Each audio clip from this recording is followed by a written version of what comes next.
Урматтуу мекендештерим, мына жаңы жылдын алгачкы күндөрүн жагымдуу окуя менен баштап, элибиздин татыктуу уул кыздарына мамлекеттик сыйлыктарды, жогорку наамдарды тапшыруу аземине мына чогулуп отурабыз. Сиздердин күжүрмөн эмгектин натыйжасында ушундай мамлекеттик жогорку сыйлыктарды алып жатасыңыздар. Bunun артында абдан чоң эмгек артында бар. Мен сиздерди ушу жогорку мамлекеттик сыйлыктар менен, ушу сыйлыктарга татыктуу болушуңуздар менен чын дилимден куттуктайм сиздерди.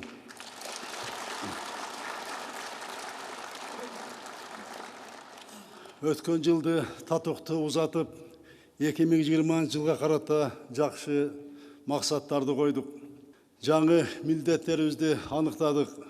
Бул жылы жасай турган иштерибиз абдан арбын. Өлкөбүздүн өктүрүүгө, элдин жашоосун жакшыртууга багытталган реформаларды улантабыз.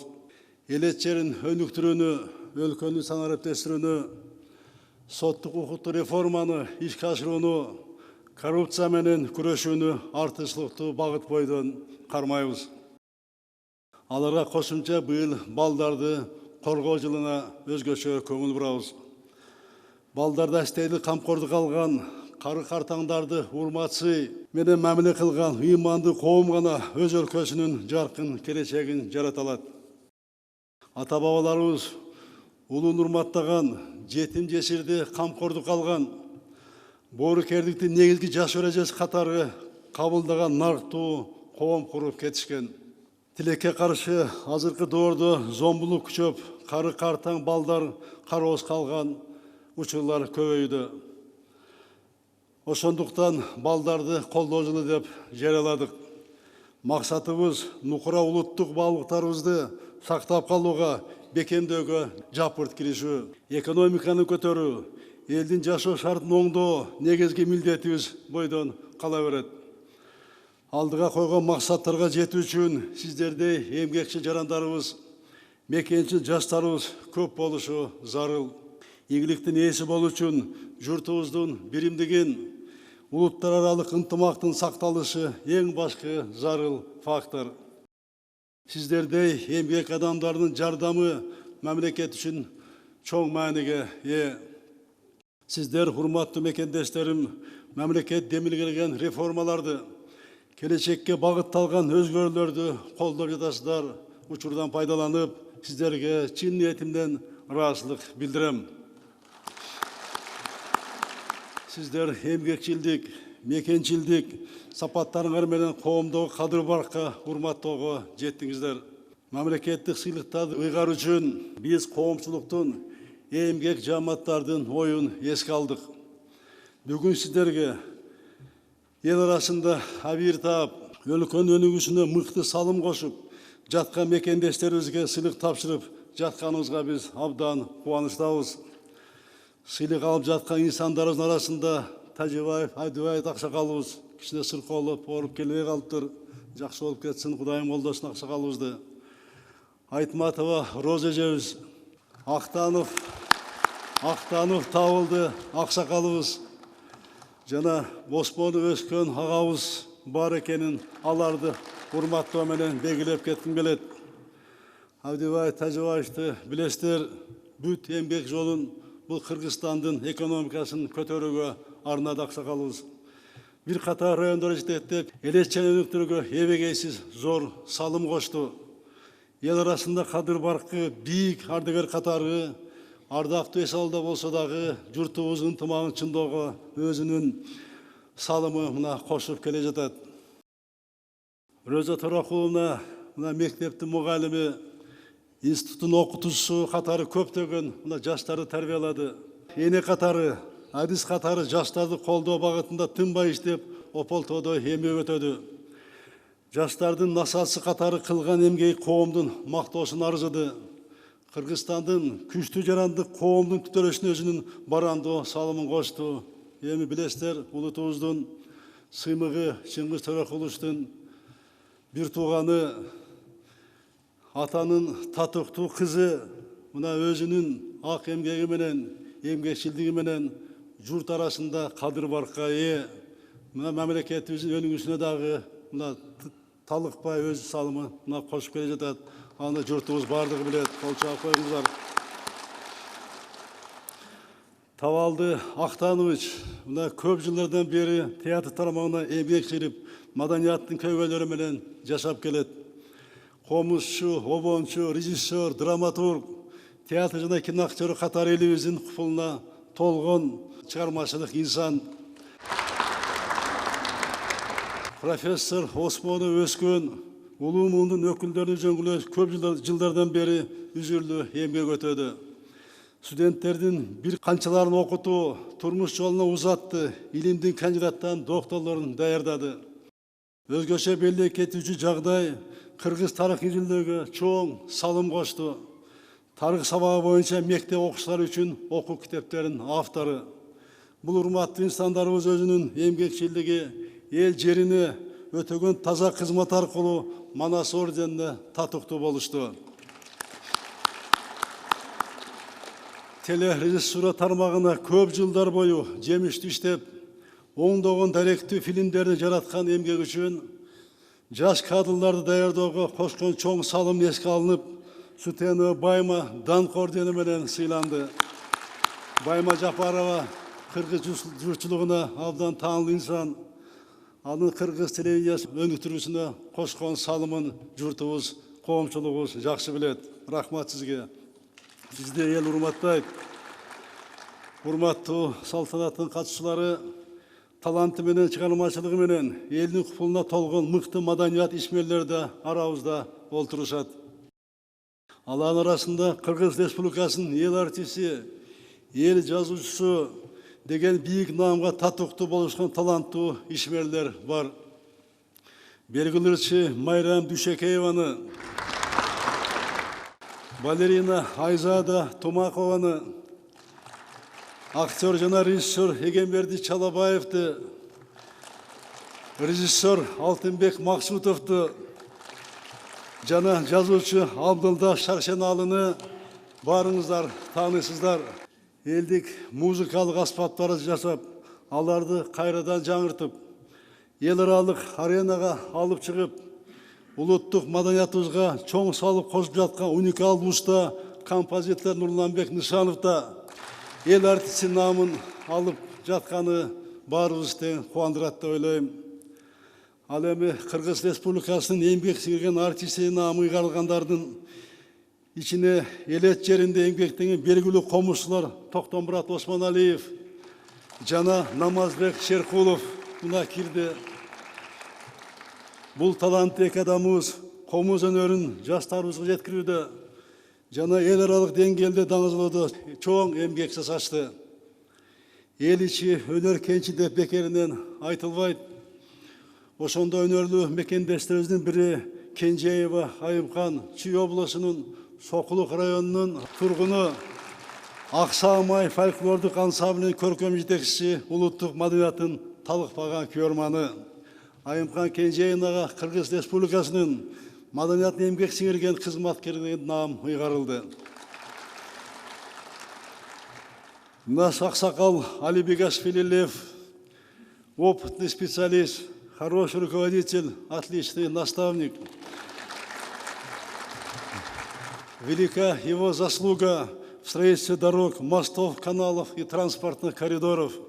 Внес большой вклад в развитие международного сотрудничества дорожной отрасли. За свой многолетний труд Лев Маркович награжден медалью «Данг». Наш замечательный ветеран труда Пальчунов Владислав внес большой вклад в социально-экономическое развитие Тахтагульского района. Его заслуги в сфере пчеловодства известны не только в районе, но и по всей стране. Владислав Петрович награжден медалью «Данг». Медали «Данг» удостоился также Федоров Александр, известный художник-фотограф. Александр Павлович долгое время работал в киностудии «Кыргызфильм», был фотокорреспондентом в газетах, журналах, преподавал и участвовал в съемках самых знаменитых фильмов. Он, можно сказать, участвовал в создании кыргызского чуда в кино. Он носитель памяти о великих достижениях кыргызского кино. Спасибо вам. Урматтуу салтанаттын катышчылары, эми мамлекетибиздин социалдык тармактан эмгеги менен бир баар тапкан мекендештерибиз тууралуу айта кетейин. Бул тармакта биздин айымдар арбын иштейт. Билинбеген түйшүктү да аял заты көтөрүп келет. Сыйлангандардын арасында айымдардын көбөйүп жаткандыгы жакшы көрүнүш. Ден соолук ар бир адам үчүн, жалпы коом үчүн эң кымбат нерсе. Жарандарыбыздын ден соолугунун сакчылыгында турган бир катар дарыгерлер жогорку сыйлыкка татыктуу болушту.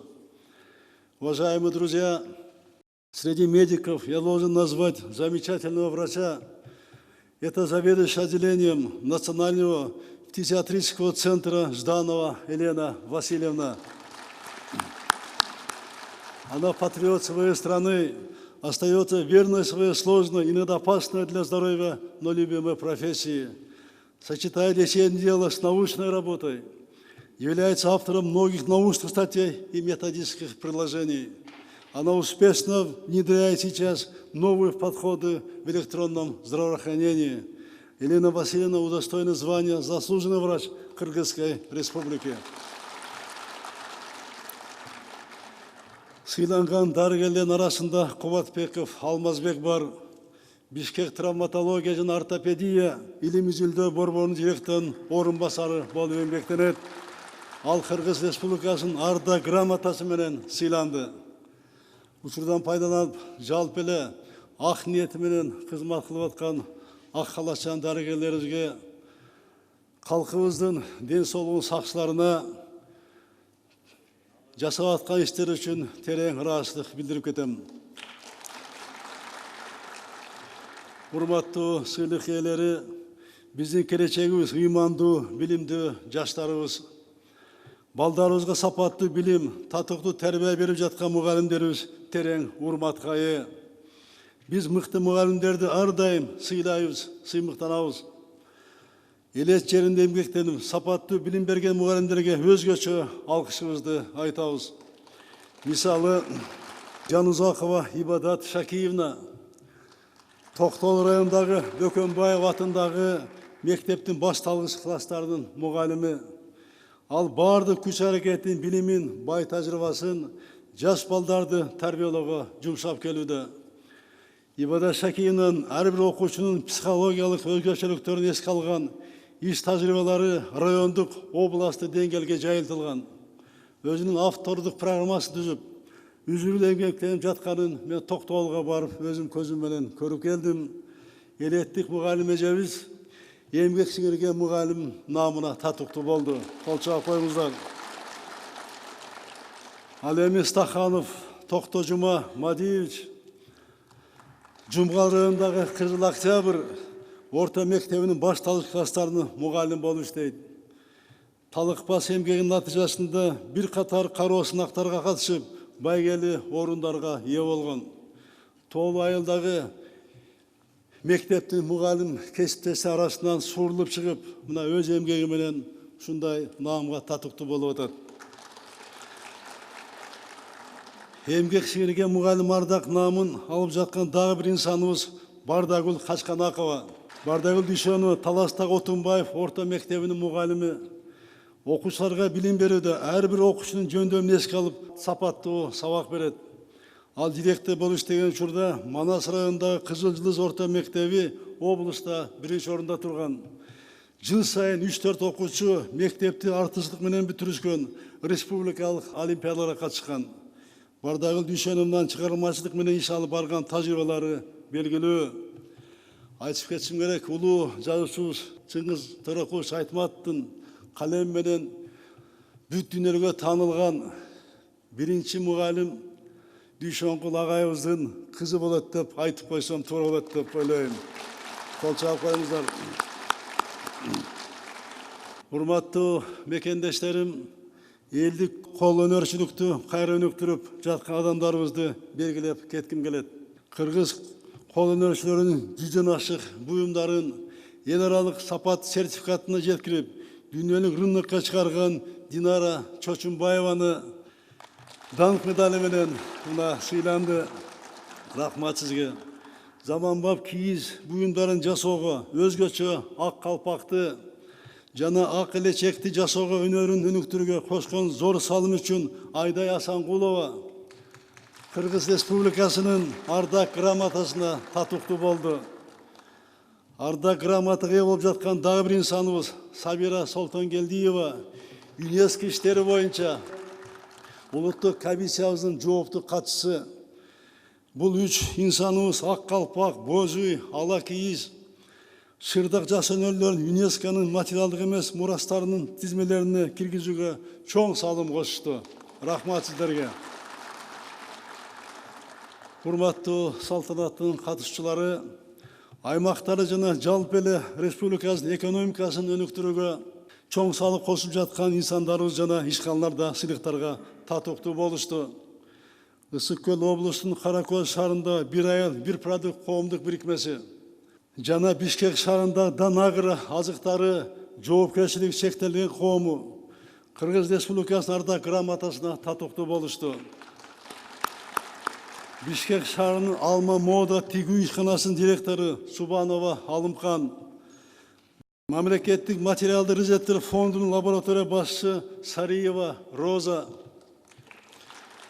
жана Араван районундагы Зиябин асыл тукум фермердик үрөнүшкү дыйкан чарбан жетекчиси Бекмурзаев Ханыбек да Кыргыз Республикасынын ардак грамотасы менен сыйланышты.